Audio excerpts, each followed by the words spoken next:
with you. Thank you for coming. Kumiko, by the way, thank you very much for inviting me. And I think it's a pleasure and also an honor to be here with all of you. Thank you. And I just, when you kind of introduced the first slides of your PowerPoint presentation, I kind of, pondered, what do I feel like right now? And, I have a few photos and pictures ready. And this is one of them. Can you read it, Kumiko? Is it? Gyoki. I don't know. Anyway, this is what I feel like. This is what I feel like. And I just read, it's a calligraphy done by Kishi many, many years ago, probably like around 1981, 1982. And it says, silence is like a thunderstorm. Yes. Silence is like a thunderstorm. And this is what I feel like in my head right now at this moment, like a thunderstorm, because I have so many ideas. But anyway, I'm very happy again. And my name is Klaus. Let me introduce myself with a few things. My name is Klaus Metzner I live near Munich.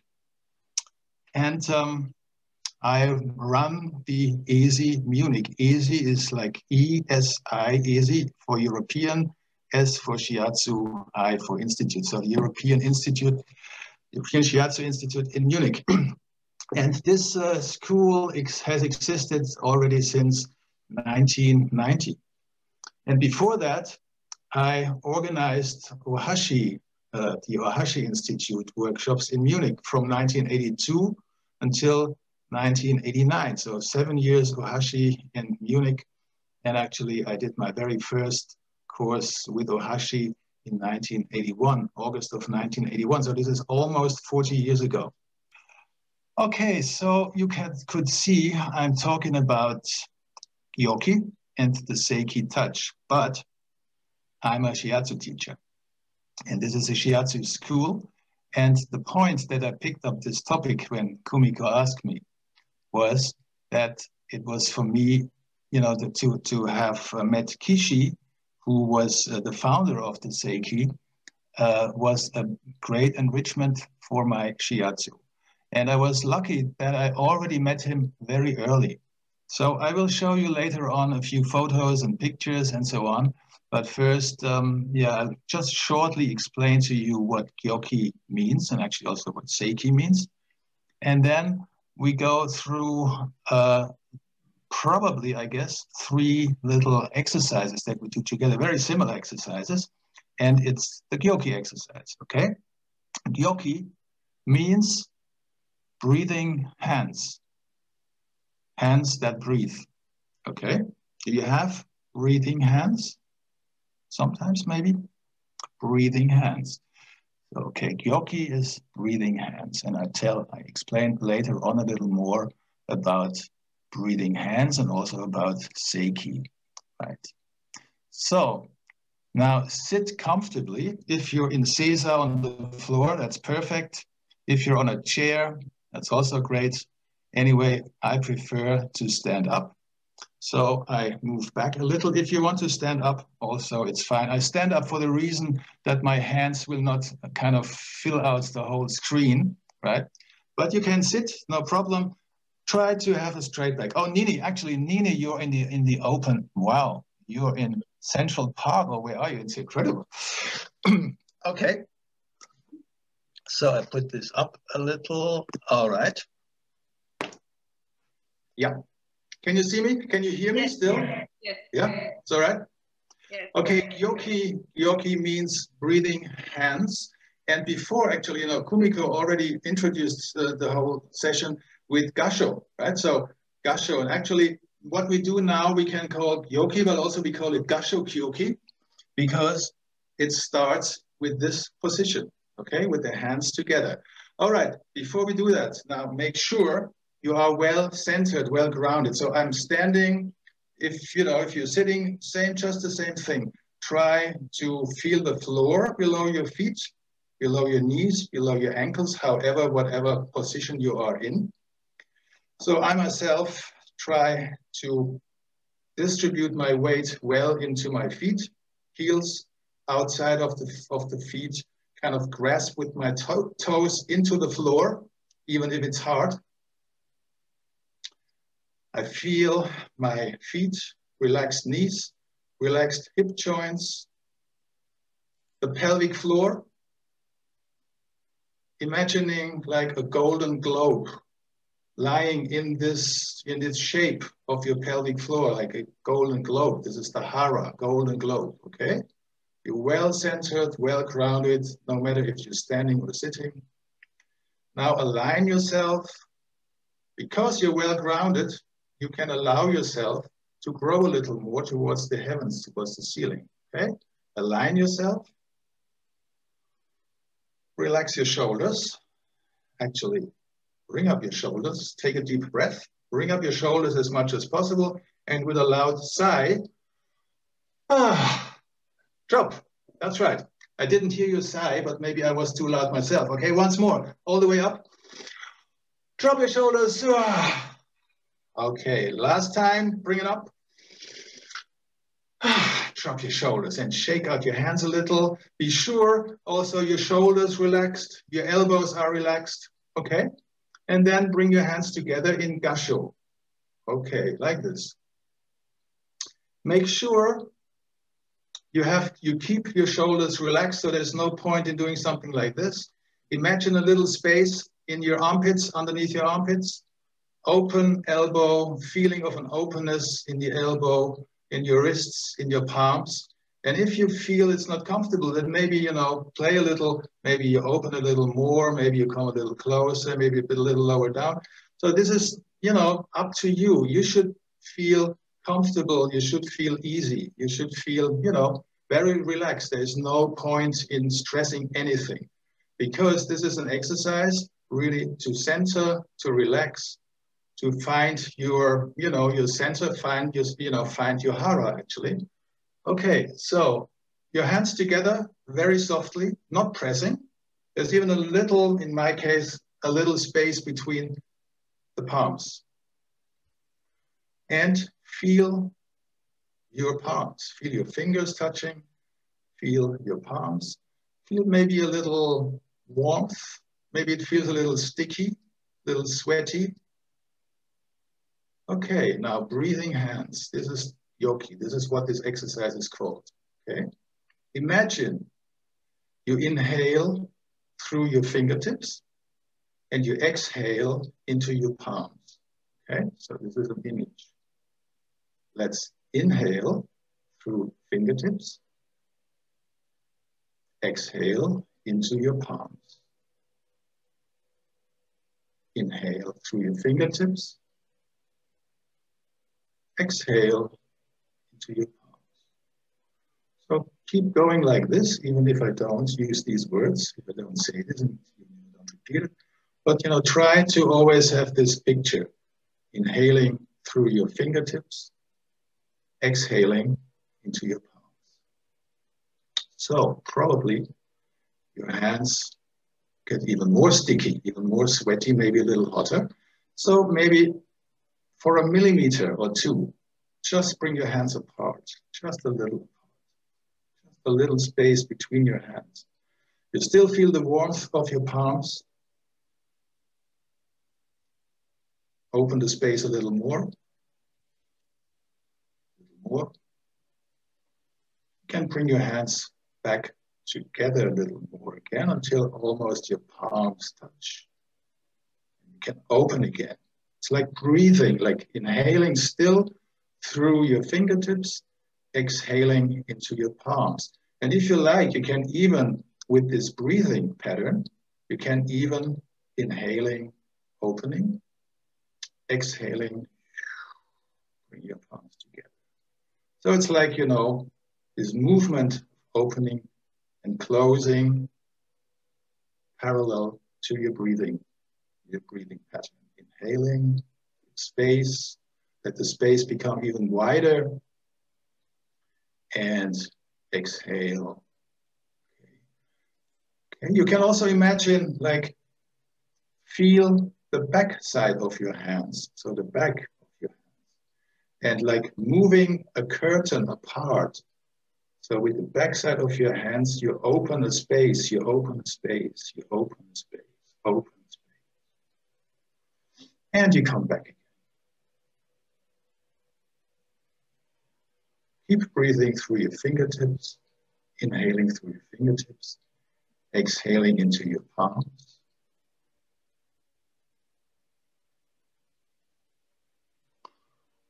Be aware of the space below your armpits, relaxed elbows, relaxed wrists. Okay, and then slowly, slowly bring your hands together again, more and more and more and more. And then in the end, like magnets that find each other, they come back together again. Okay, and then relax your arms. Shake out your hands. Okay, I sit down again. Feel like you can also sit down.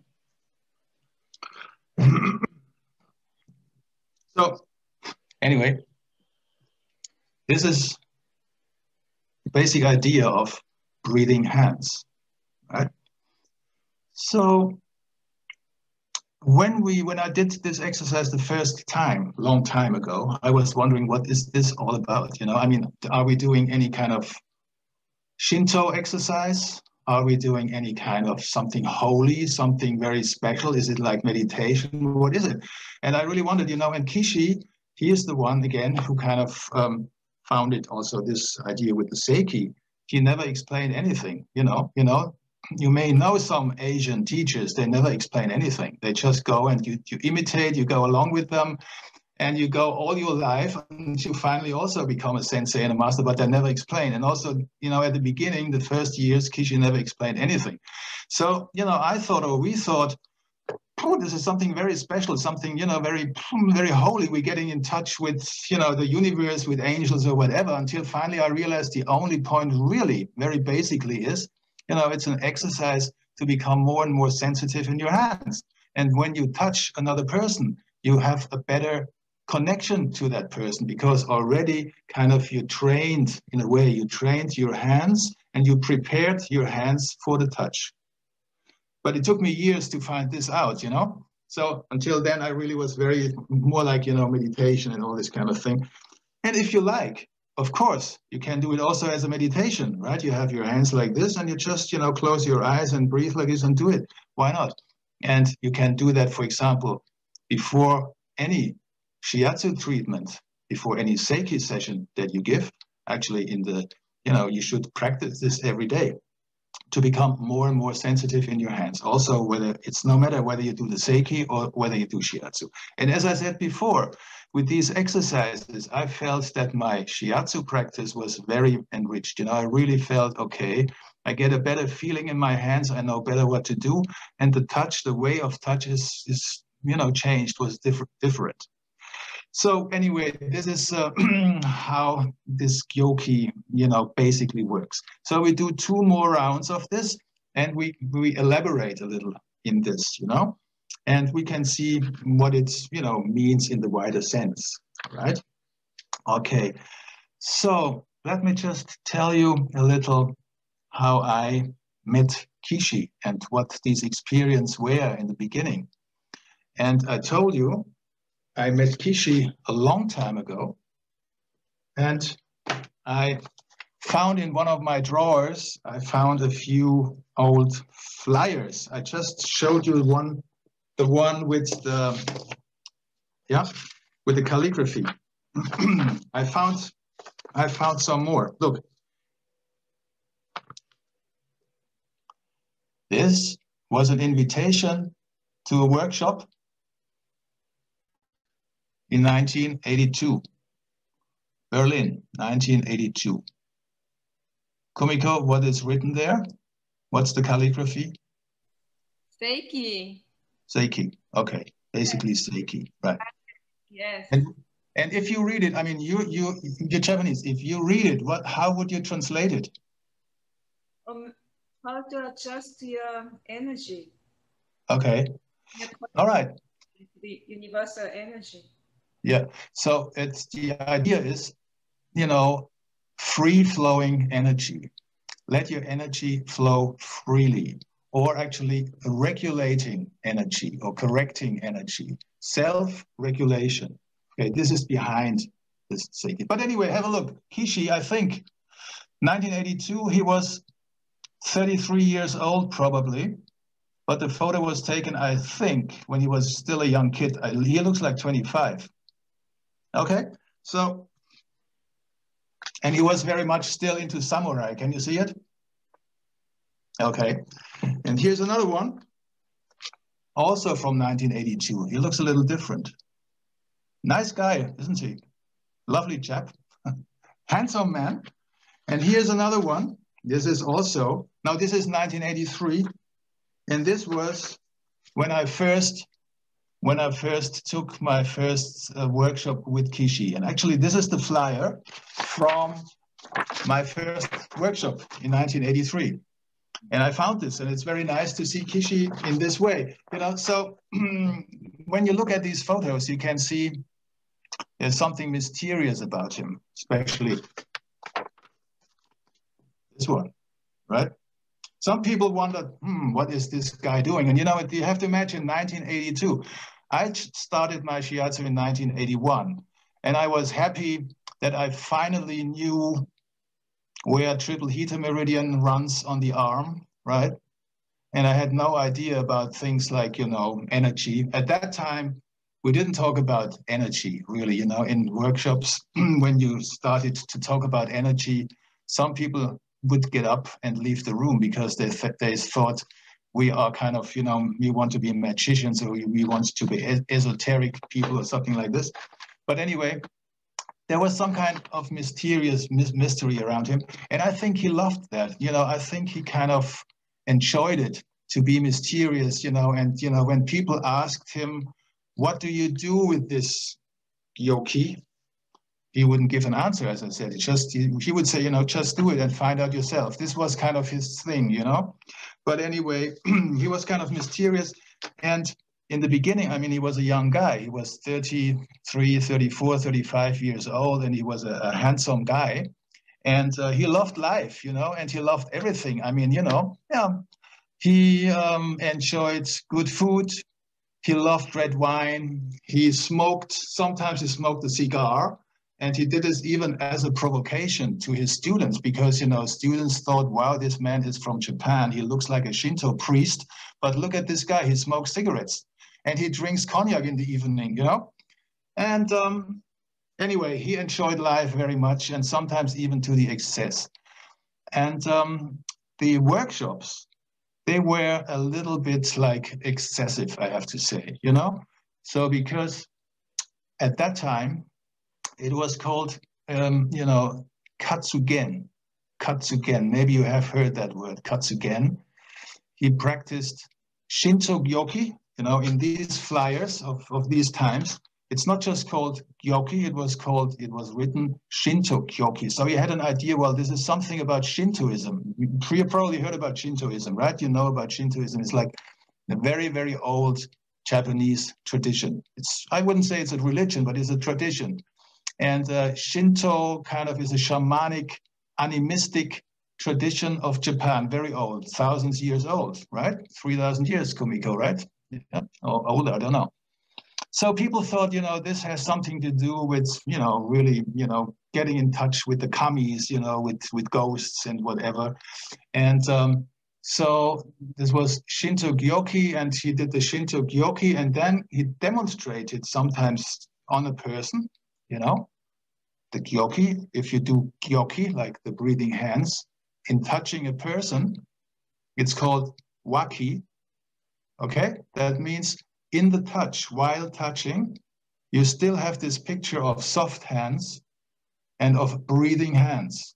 Okay, so it's no pressure, it's just a very soft touch. So he demonstrated this Shinto Gyoki on a person, and I remember this very well in my very first workshop. It was a woman. He had his hands on her head, like certain points. And of course, we were all looking, oh, which points are they? Kishi, what kind of a point is this? And he said, you know, when Japanese people don't like to give an answer, when you ask them, You remember, Kumiko, when you ask them, the answers sound sometimes something like, okay? So they don't give you an answer, just give you some kind of a grunt. So anyway, he had his hands on this woman's head, and he counted down like from 20 to 0, okay? And actually, he started with 20, 19, 18, then quiet, 7, 3, 2, 1, 0.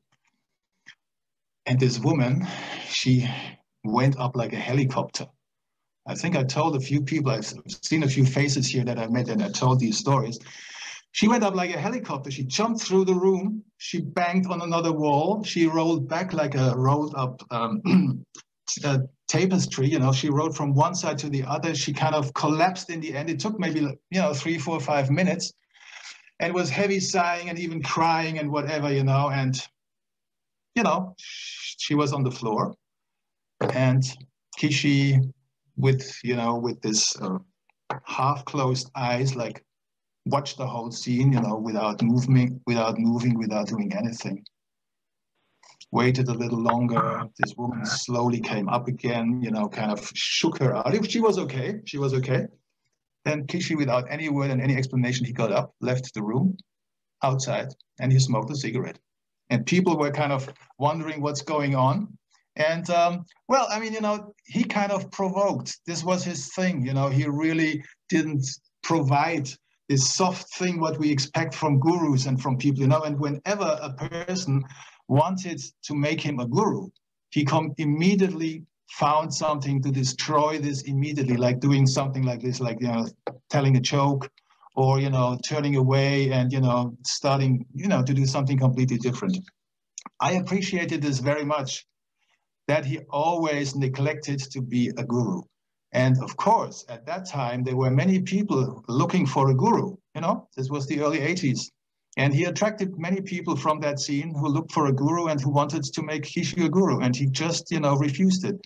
And he just kind of, turned away. And well, anyway, so this was the first 7 years. And, this workshop, this very first workshop was, for me, partly very shocking, but to another part, really enlightening also at the same time. And I realized Kishi is not just a Seiki or a Shiatsu person. Kishi is an artist. And, I didn't realize this at that time right away, but, over the years, I more and more felt, his Seiki, his Shiatsu, which he never, announced as Shiatsu, which he never called Shiatsu, but also I remember seeing him giving Shiatsu sessions. But anyway, whatever he did, he was an artist. Like, he did lots of these wonderful calligraphies that I showed you. Yeah. He wrote poems. And at that time in Malente, in this first workshop, I remember, there was Rainer, if you ever watched this, you may remember. He sent Rainer away in the middle of the afternoon and said, okay, it's lovely weather outside. I'm sure in a flower shop, they have lovely flowers, but also take anything that I even throw away and bring it here. And we do some calligraphy, we do some ikebana, okay? So Rainer came back and he came with a heap of twigs, flowers, blooms, whatever. It was a heap of things. And Kishi didn't explain very much. He asked for a few vases, like 3 vases. And then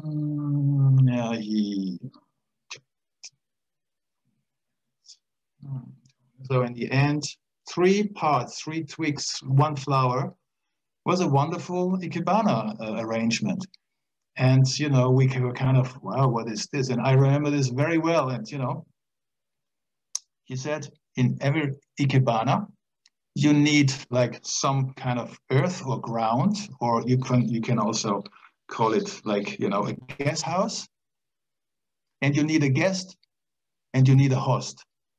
So his ikebana had something horizontal, which was like the ground.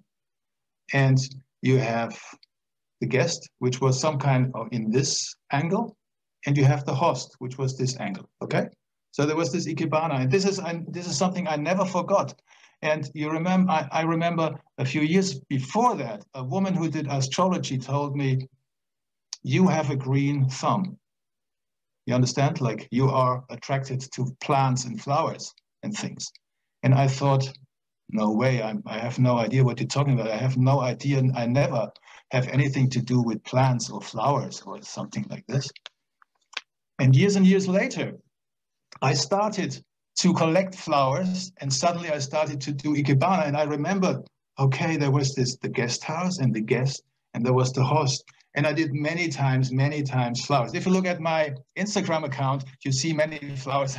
Actually, every now and then I do photographs of flowers, and I love flowers. And from that time, and actually it was Kishi who initiated this in me. So anyway, what I wanted to say is he is a poet also. He is an artist, a poet.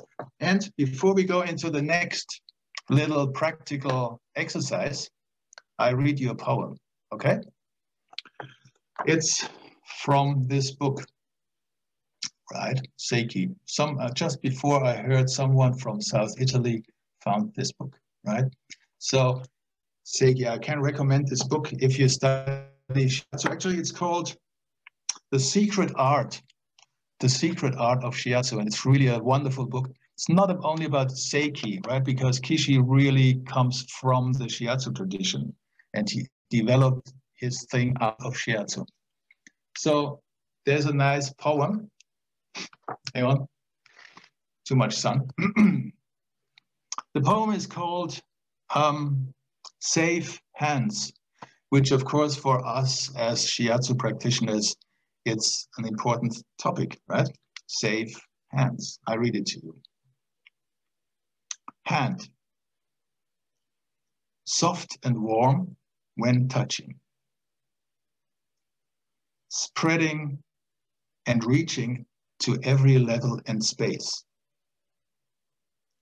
Knowing where it has to touch. No doubt, no hesitation. Soothing. Heart-centered fullness brings a feeling of cradling. It lets ki from heaven pass through you, drawing out disharmony, reborn through touch. Okay. So there's some explanation to this. Attachment disappears and an easy, joyful feeling comes. And this easy, joyful feeling, this was repeatedly Kishi's main goal, to when you do Shiatsu, when you do Seiki sessions or treatments, when you touch another person, when you in touch communication of whatever kind, feel easy, joyful, feel serene. That was the word that he used most, serenity, right? Relaxed, open, joyful. Don't work. Don't suffer for another person. Don't work. You must feel serene, easy, joyful. Not must, but you should anyway, or try to be there. This is an empty mind, right? This joyfulness, this feelingness. Thinking disappears. In this, you find your own way and become safe hands. So this is about the hands. And then there's the next chapter. I have to read it to you because this is a big question for many Shiatsu people. What about cold hands? I mean, we can talk about safe hands, okay, but what about cold hands? And this is what I experienced many times with people who study Shiatsu. They do nice techniques, they do nice movement, everything is fine, but they have cold hands. So it's, like a shock when you touch with cold hands. So, Alice Whelan, who co-wrote this book with Ohashi, she asked Ohashi, how can you have warm hands and why are they sometimes cold? Do you have this question sometimes? Why are your hands sometimes cold? Okay, I need a little more light. Warm hands are simply comfortable, but when the hands are cold or damp, they make for tension. There's a feeling of warmth when there is resonance. This is a big word, we come back to this. There's a feeling of warmth when there is resonance. That means when you get in resonance with another person by touch, you become warm hands. There's a feeling of warmth. Maybe you don't become warm hands, but there's a feeling of warmth, okay? The hands can even be not warm enough, but with resonance, there's a feeling of heat because there's connection. Gyoki normally makes the hands warm, but it's best not to be attached to whether or not they are warm enough. Just recognize why they are not, if that is the case. In Seiki touch, the question is not what it is, but appreciation of life sensitivity. So anyway, the Gyoki and this exercise, breathing hands, according to Kishi, produces warm hands. How are your hands at this moment? Are they warm? Are they cold? Are they okay? All right. Still, let's practice a little more. Gyoki, okay? So I get up again. I think if you stand, you probably get a better idea. If you have the possibility to stand and maybe go back a little from the camera, or just find some space, I think it's a better idea than just sitting. Okay. I also go back a little. Okay, it's similar than before, but it will be a little different. Okay, are you ready? Okay. Yeah. Okay, maybe before we go, into the exercise again, feel your feet. Feel the soles of your feet. Feel your toes grasping into the floor.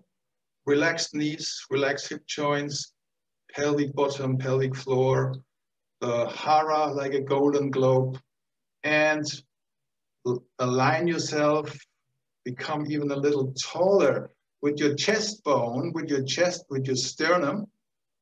Have a picture of feeling towards the ceiling, feeling towards the sky. So it's more like, instead of this, lifting you up. So with the sternum touch towards the ceiling. All right.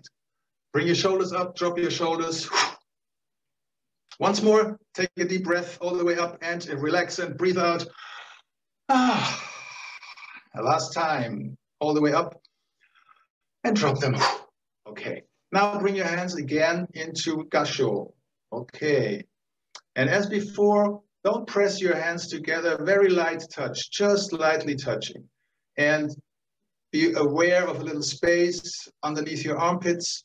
Your elbows open, elbow open and relaxed. Your wrist relaxed, your finger relaxed, okay? And you have your hands together like this.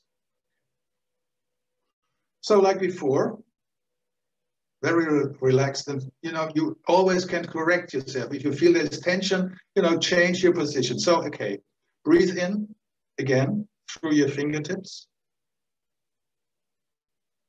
Exhale into your palms. Breathe in through your fingertips. Exhale into your palms. You can have your eyes closed. You can have your eyes open. Inhale through your fingertips. And exhale into your palms. So continue like this, okay? Breathing in through your fingertips. Exhaling into your palms. Be sure your wrists are relaxed. You can always check and feel, move your hands a little. Your elbows are open, shoulders are open, your neck is relaxed. Drop your jaw, even, bring your teeth apart a little. You can even slightly open your mouth. Your eyes can be closed or your eyes can be half open, so you look like through a gaze, like, a thin curtain. And you look over your fingertips into the distance. Inhale through your fingertips and exhale into your palms. And as before, slowly, slowly, you feel your fingers still sticky and touching. They, get a little distance from each other. Tiny distance, 1 millimeter, 5 millimeters. Okay, and then more and more open, more and more open. Still remember, have your elbows relaxed, your wrists relaxed, your shoulders relaxed. And, you can also imagine two magnets with the same polarity, facing each other, and suddenly your hands, they are pushed apart. Okay, or again, imagine the back side of your hands, and it's like opening some curtain or opening a space, and your hands go out into the distance. And, you know, while you do this, inhale through your fingertips and exhale into your palms, and feel what's going on in your hands. Feel what's going on, how your inside of your hands, how your palms feel. And just go with this inhaling and exhaling. You can open and close whatever you would like. You know? And you can even become much wider. Yeah. You can come back closer.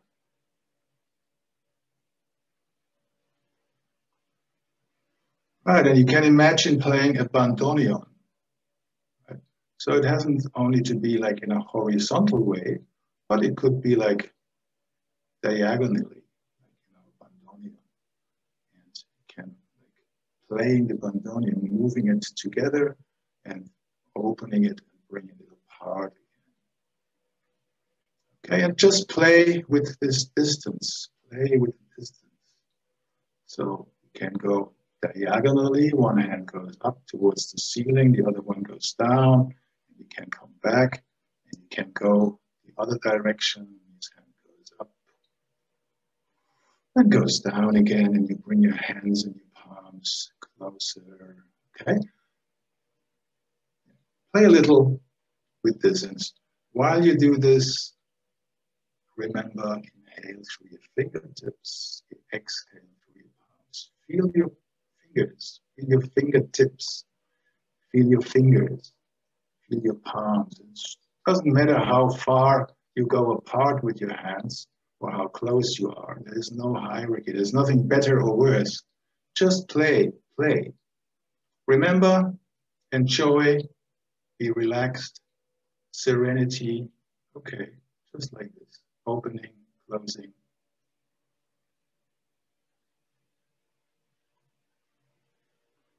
You also can go up and down, like one hand is on top, the other hand is just below. Like holding a ball, holding something like a tennis ball, like a volleyball, whatever. And all right, move your arms, move your arms. Actually, move your body. Move your body. You can really transfer the movement of your fingertips, your hands, your arms into your whole body. And suddenly this becomes like Qigong, Tai Chi movement. But we're not doing Qigong or Tai Chi, we're doing Gyoki. And really, don't forget, still come back to your fingers. Feel your palms, feel your backside of the hands, and just move, and just move, and just move. Okay, and then maybe to finish this, open wide, then slowly come back with your hands. Your hands come closer, closer, closer. You know, don't forget to breathe closer, closer. You feel at some point, you feel the warmth again. Feel the space between your hands. It's getting closer, closer. At one point, your fingers, your palms touch again, and they're back. And you have your palms together again. Don't press your hands, just very relaxed. Still in your shoulders, your elbows, and your palms. Okay, and shake out your hands. Shake out your shoulders. Maybe do a few stretches all the way up. One side, the other side. Maybe your fingertips on your shoulders and a few rotations. Move your whole body. Okay. Okay, and then, if you like, sit down again.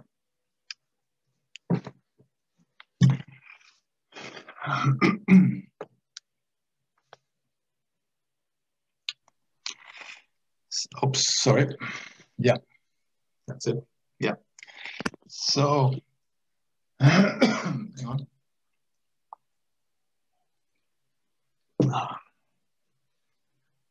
So, one important thing to understand when we talk about Seiki, like free-flowing energy, yeah?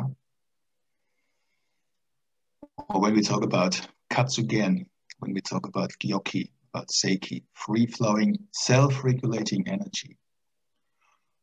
The most important premise of Kishi's work was the fact that every person that is alive has an innate, inborn capacity for self-healing.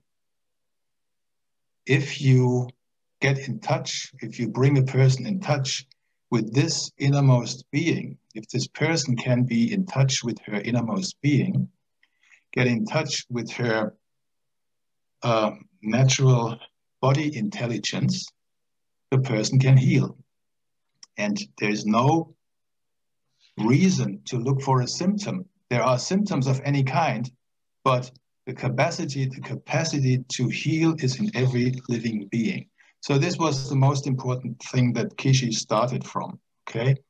So in order to tap into this innermost being and to support a person to get there, the Gyoki touch, the Seiki touch is important. It's not doing, right? This is another very important point. Seiki is not doing, is not trying to achieve something. It's more or less just being present with another person. Getting in resonance, right? Resonance is also a big word, as I said before, in Kishi's work. Resonance comes from the Latin word resonare. Sonare means sounding, sound. Yeah. Re means resound, like reverberation, okay? Resound, resonance, resonance. So it's a sound that comes back. Re, the syllable re has also the meaning of something comes back, like recreation, right? You create from new, for example, okay? Relax, lax and relax, okay? Resonance, resonare, that means something like you call into the forest, hello, hello. Get the idea? You call, you get an answer. You call, you get an answer. So this is resonance, right? So you're in communication on a deep level with another person without talking about it, without explaining. This person doesn't have to say, please touch me here or touch me there. You put your hand there and you see whether you get resonance, whether you get a reaction. For example, a reaction can be like suddenly the breathing pattern changes, okay? Maybe the whole atmosphere around you, the energy field that you're in with this person suddenly changes. People sometimes afterwards say, you know, I started to see colors, something like this, you know. So this is some things, you know, that show you that, you know, that you were in touch on a deep level, right? So the energy changes, and this resonance, to be in resonance with another person, opens up the possibility to heal, you know, without treating a symptom. And actually, Kishi said, you know, I'm not at all interested in symptoms. I'm interested in the person, in the whole person, in her whole being. Right? It's not just, I never treat symptoms. I don't even want to know, honestly. I don't want to know why a person comes to me, because I'm not treating symptoms. I treat the person. And if a person tells me about her symptoms, okay, I listen to the symptoms, but I say, you know, okay, it's okay, stop. I don't want to know it. I just, you know, put my hand on the person and start to work. So this is a very, you know, the Seiki touch has nothing to do with like what we say is a Shiatsu touch, which is like, you know, perpendicular, lasting, deep, all these definitions of the Shiatsu touch. Seiki touch is very soft, very light, very soothing. You remember a feeling of cradling, feeling of soothing, feeling of easiness. So the person with this light touch opens up and expresses herself. So the practitioner can feel where the hand has to go. Okay, resonance says, or resonance means that your partner, I say, I don't use the word patient or so, or not even client, that your partner tells you where to go. Can you understand? Tells you not by saying something, but by reacting. You're in resonance and you feel, okay, this is a good place to be. So you just stay there, partner reacts, breathing pattern changes, and so on and so on. You wait, you're patient, you know, this is another very important thing. Kishi said, you know, wait, you know, and he has these pictures. He said, you know, a cat sitting somewhere in the corner, observing the mouse.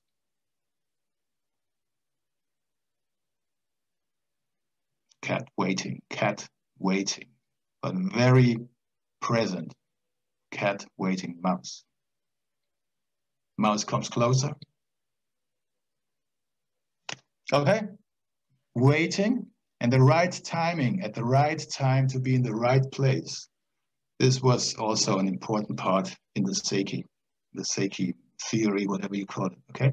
So be patient, wait, don't already go into the next step. Wait until there's resonance, wait until things, you know, develop. So in this sense, there is no diagnosis. We can say diagnosis and treatment in this sense are one and the same, because you touch and the person herself gives a feeling of where the hand has to go, all right? And the hand goes on to the next step, to the next place. So diagnosis and treatment is one. Hang on, you remember this one? I'm sure most of you have it in your rooms, right? So, you all see it? Right. You know all the little Japanese by now, right? So it's called Keraku Shiatsu, is that right, Kumiko? Keraku Shiatsu. Diagnosis and treatment. Wow. So this is Masunaga. This is Masunaga's postulation. Okay, one thing, Keraku Shiatsu. Okay, Keraku means, you know, meridian Shiatsu. You can call it meridian Shiatsu. Keraku means like a path or a channel or something. What I want to point out is the diagnosis and treatment. And, you know, this is what Masunaga postulated. Diagnosis and treatment are one. It's not two things. You can first do diagnosis, and because you have a diagnosis, then you can do the treatment. This is Western medicine thinking, right? First, you go to the doctor, he diagnoses something, and if there's no diagnosis, there's not a treatment. For Masunaga, that was a very important part. He called it session, actually, setsushin, if you remember. Setsushin, like, you know, finding out or observing by touch. So he called it session. Setsushin, session is the same thing, right? So by touching, he did the diagnosis. Okay, he did the diagnosis by touching. So, you know, either way. So, all right. Now, when you look back at Masunaga's work, like the book of Sen Shiatsu, you have all these charts and, you know, with saying, for example, if stomach is chitsu and kidney is kyo, the person is like this or like that, and the person has experienced this or that. Right, remember? And when we were, you know, Mini, remember at that time we studied these charts and we said, oh, okay, I know now, okay. Now if a person has the stomach jitsu and the kidney kyo, I know this person is like this and like that. No, this is not possible if you think in this way, like, you know, diagnosis and treatment is one. And if you think like, you know, in every person is the innate power to heal herself. So there's no point in knowing kyo and jitsu, stomach, kidney. So I think that was a reason that Kishi, who was a very close disciple of Masunaga's for 10 years, more than 10 years, but very close, he kind of followed him around. I mean, Masunaga actually invited him. He asked him to come along because Masunaga did his speeches and talks on stages in, you know, in the Eastern, in this Eastern world, like in Korea, in the Mongolai, whatever, you know. And Kishi was along with him. He did the practical work in front, while Masunaga explained what he was doing or what was going on. So Kishi was very close to Masunaga, but at a certain point, I think it was too much for him. Because Masunaga, of course, postulated like diagnosis and treatment is one, or he postulated like we work with energy. But if you look at these charts, like stomach jitsu, kidney kyo, this is not it. This is still a contradiction. And I think this is coming from Masunaga's work from the 60s and 70s. And it's a shame that he didn't continue and didn't live longer, because I'm sure, you know, in the 80s or 90s, there would have been a completely different understanding. So Kishi thought, no, if I take Masunaga serious, I have to, you know, develop my own thing, because Masunaga doesn't stick to his own theory. He postulates we're working with energy, everything is open, everything is free, but he pins people down with with stomach jitsu, kidney kyo, explaining this and that way. So this is where, when Kishi left it, I mean, anyway, this is my explanation. When Kishi had enough, and for other reasons also, he left Masunaga. But I think from the theory, from the understanding, this must have been frustrating also for Kishi. So anyway, diagnosis and treatment is one, and this is something that for Kishi was very important. So, and this is, you know, like the core of Sei-Ki and the core of his work, basically.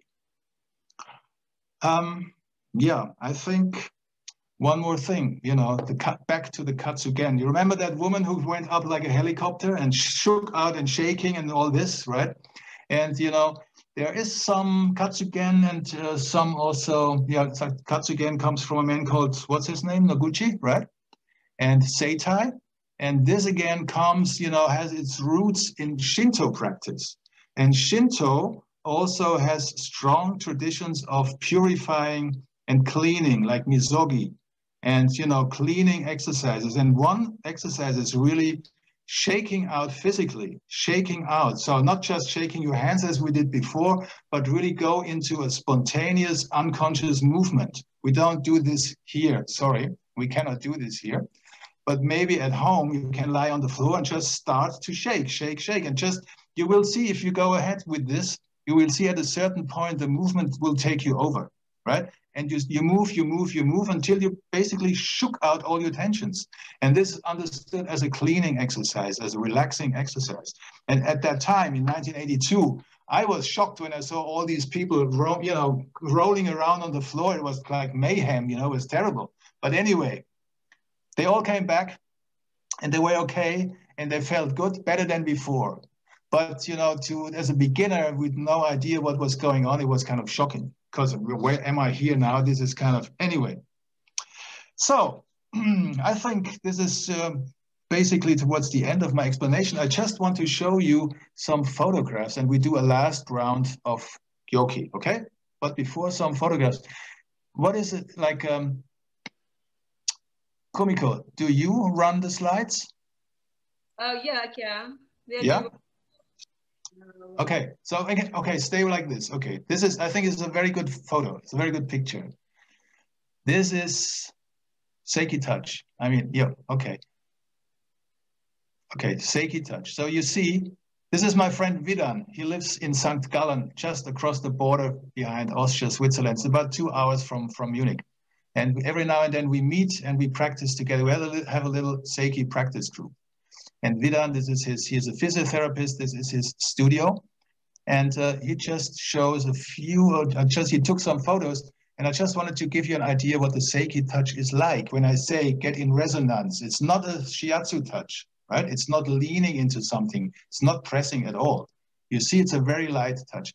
So just to give you the idea, you know, the hand goes very lightly, very softly, touching, just like we did before with the Gyoki, right?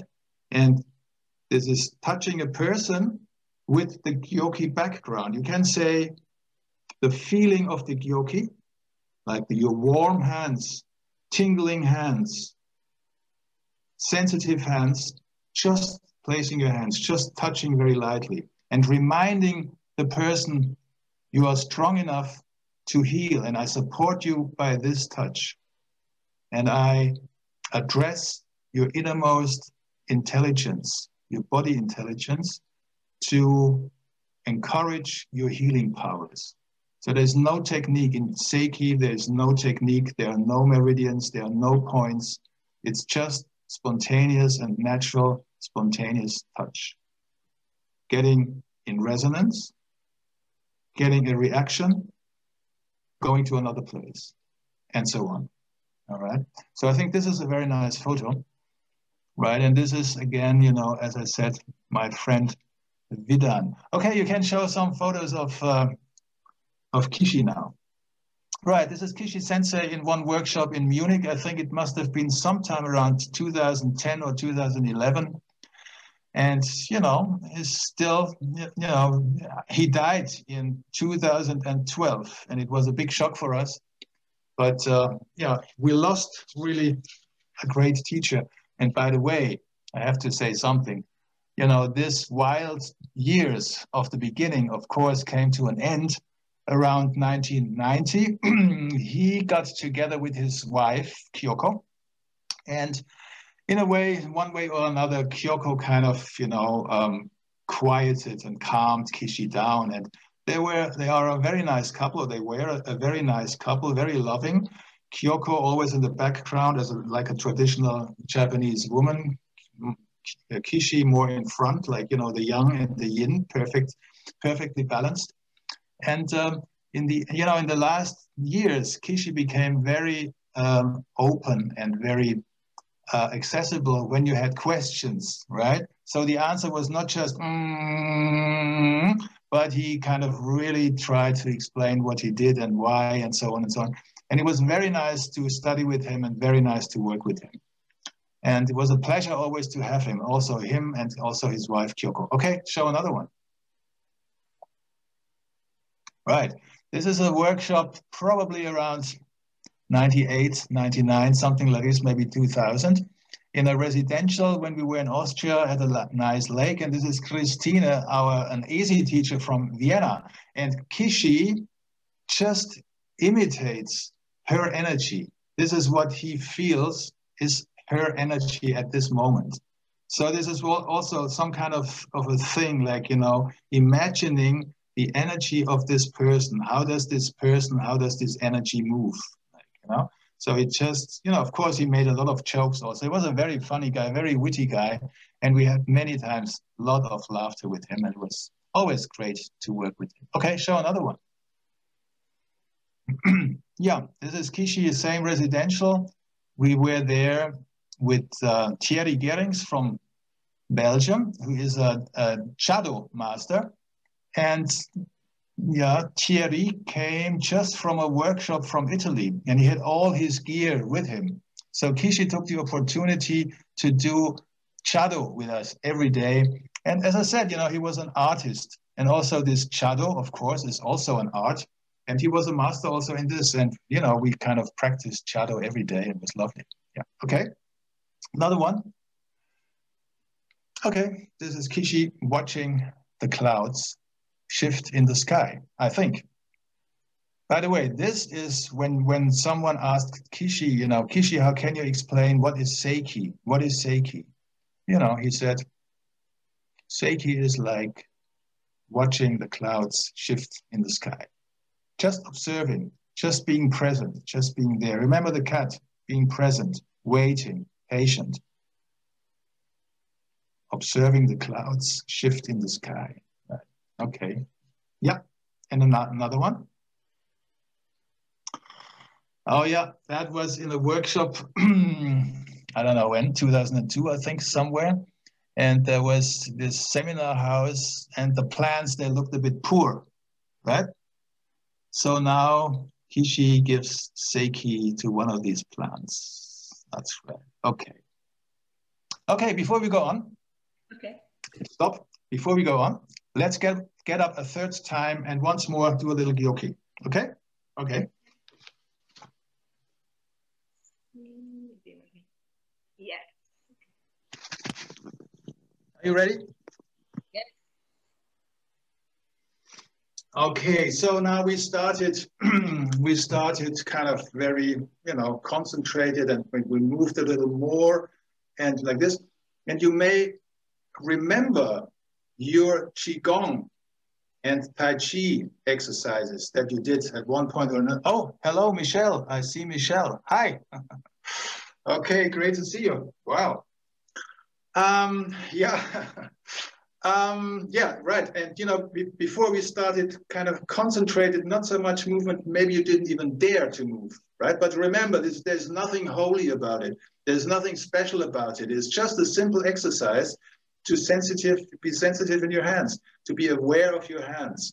So you can move in any way, but you may have remembered when we did these bigger movements, it looks a little like Qigong movements or Tai Chi movements. And actually, this is how I myself interpret sometimes this Gyoki movement. It's a little like a natural Qigong, like a natural Tai Chi. And you remember, Tai Chi always has this form, the kata. But here, you just have your energy flow freely. And I think, of course, in the Qigong and in the Tai Chi, this is the point. Only these teachers, to me anyway, never explained, you know, what these meanings are. Just it looks nice, but, and here you can see, okay, bring your hands together. You can see how this energy moves you. Okay, so this is the last step we do. Okay, we have the hands together again. Feel your palms. Inhale through your fingertips. Exhale into your palms. And open your hands a little. And you know how to do it and how to go on. Just open and play. Remember, play, easygoing, enjoying, serenity, serene. Open your arms, open your hands. And if you remember, breathe in. Breathe in through your fingertips. Breathe out into your palms. Right. Open more. And let the movement from your hands actually go into your body, into your arms, into your shoulder. And, you know, forget about the hands, forget about the palms. Just let that energy take you over. So it's not just the hands and the palms, but really move. Move. And also, you know, you can't go down. You can go up. You can do movements that you know from Tai Chi or from Qigong or whatever you do from karate, maybe even. It's all connected.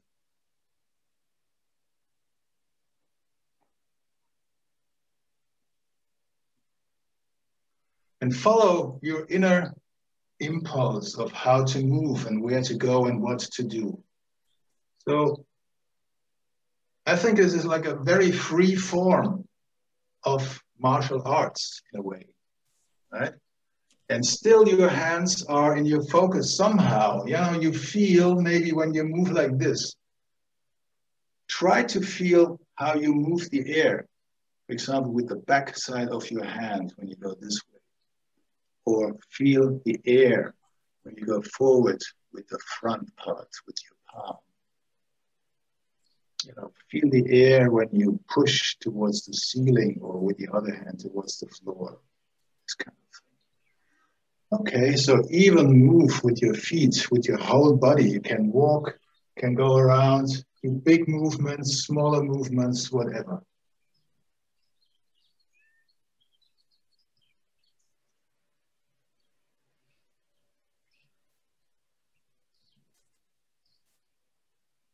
Okay. And then slowly to finish, come back more to the center. Even from the distance, try to feel your palms. Sometimes it feels a little like chewing gum between your hands. So you can pull them apart again, bring them together again, like again playing like a ziehharmonika, like a bandoneon, right? Closer, closer. Density, density, warmth. Closer.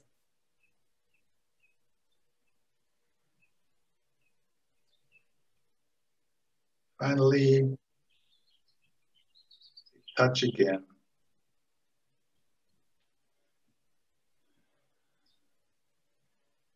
Still shoulders relaxed, elbows relaxed, wrists relaxed. Stay a little longer, close your eyes. Feel your hands, your palms, the warmth, the presence.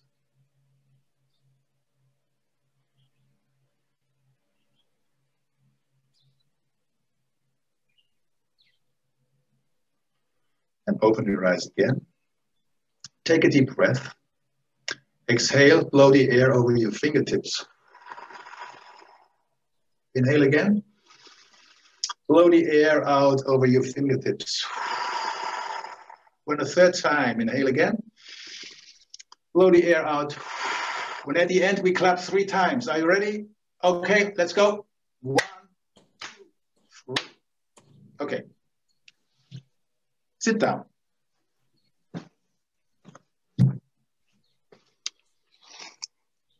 Okay, so lastly, one more thing. You remember those people on the floor? This friend of mine, Vidan.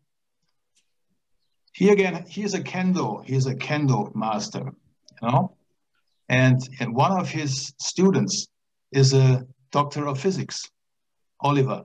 So this Oliver heard from Vidan what he was doing with the Seiki. Like, you know, Vidan told him, yeah, I'm a physiotherapist, but I treat my, in his case, patients only with Seiki. This is also interesting. I mean, he has a big physiotherapist studio, but he works only with Seiki. So this Oliver said, well, this sounds interesting, but what you do there, I mean, you just put your hands there, so what, you know, and you know, Vidan explained. And then, you know, as this guy has the means, like he had a camera, like an infrared warmth, whatever camera, where you can see and feel and measure temperatures, all right? They put up a study about the effects of Gyoki hands, okay? So what they did, they photographed their hands just as they are with a certain result. Then Vidan, you know, and they place the hands on a person. So they make the photograph of the hands, and they also make the photograph of the person, of the back of that person, right? And you could see, okay, there was a certain effect. Then the next step was rubbing hands, like rubbing hands so they get warm, and putting the hands on another person and say, I don't know. Anyway, the study is here quoted, you know, Kumiko will show it soon. Hang on, Kumiko, wait a second. So the third step was, okay, Gyoki hands. Okay, so plain hands, rubber, you know, you rub your hands, you make your hands warm. Third step, Gyoki hands. And with all these 3 steps, they kind of measured the warmth of the hands and the effect on the body. And that was very interesting because, you know, the person who were touched, you know, was a completely different result. So anyway, this is a very important study. You know, Kumiko, you can show it. So if you're interested, you know, I wrote down the link, write it down, and, you know, just open that web page of Vidan's, and then you can read that study. It's a very interesting study. There you are. Yep. Right. Experimental analysis of human touch activated self-healing body energy. Gyoki body resonancing. Okay, whatever. So this is, you know, interesting to see. Even scientifically, you can find out that the Gyoki touch has a meaning and it does certain things. My goodness, I was talking a long time. It's 5:30. So I think I'm at the end of my explanations and of my talk. And I hope you enjoyed it. And I hope you could take something out of that. And I don't know if you ever will have the chance to study Seiki, but I saw there's also other people coming into Kumiko's, you know, invitation who probably explain more about Seiki. So, you know, you have a chance. Anyway, thank you for being here and listening to me. It was a pleasure to be your guest. Thank you, Kumiko. Thank you. Thank you, Klaus. That was so good. And this is the information about your friend. Oh, yeah. Vidan. Right. Nini said before she left, there are words of gratitude in the chat. So Nini says, thank you, Klaus. So wonderful to learn from you and remember your sensitivity and resonance. Natasha, Dankeschön. Thank you. So great. That. And it all goes back to energy, and that's so wonderful. Yeah. And it's for like 40 years I haven't seen you, Klaus, but it's good to see you. Thank you. Thank you. Yes, thank you. Nice to see you. Do you want to say hi, Michelle? Hi. Hi, Klaus. It's been a long time. Yeah. I came in late. The construction is going on in my backyard. Okay. But it's lovely to see you. And I studied with Kishi when he came to the, I guess it was the Ohashi Institute, maybe the Japan Institute. So I studied with him there. Studied, I mean, certainly not long enough. So I certainly respect his, his teachings. So it was great to see you. Oh my goodness. Yes. Many. You were my teacher. Right. Yeah, many waters under the bridge. Yep, that's right. It's nice to see you. It's lovely to see you. Yeah, great. Yeah, you look wonderful. Thanks. I can't tell. I never know what I look like on these Zooms. I can't perceive what that must look like, but it's great to see you. Yeah. You look wonderful too. At that time, you still had black hair and I had hair at all. Right. I remember that. I had hair down to my waist almost. I remember, and I used to wear it in the long braid. And I have some pictures certainly of me teaching in Europe. So anyway, it's lovely to meet up with you again. Yeah. And know that you're out there. Know that you're there. Nice to see you. Maybe come back if you ever in Munich, come back. Okay. Thank you very much. Right. Yes. Pleasure. A pleasure. I'll be there, Klaus, to meet you again in person. And Rachel, thanks for your nice presentation. Danke, Klaus. And I'm sure everyone is grateful, and I am too. Very wonderful presentation. Thank you very much. So everybody's okay? Do you want to say hi? Or yeah? Good? Wonderful. What a great presentation. Please keep your sensitivity and give your great healing to others, to yourself too. Thank you, Klaus. Great, precious. Thank you for sharing such a great story. Thank you. Wonderful. Keep teaching, sharing. Yeah. It was great to be with you. It was wonderful. It was the first time in a surrounding like this. We did several Zoom calls, but not in this kind of situation. It was great. Good experience. Thank you for having me, all of you. Thank you. We can do that. We can, yeah. Collective energy. Thank you, everybody, for being here today.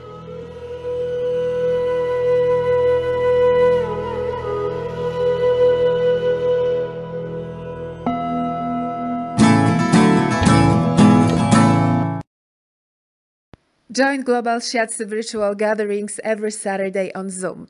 You can find us on YouTube channel, Facebook page, and website.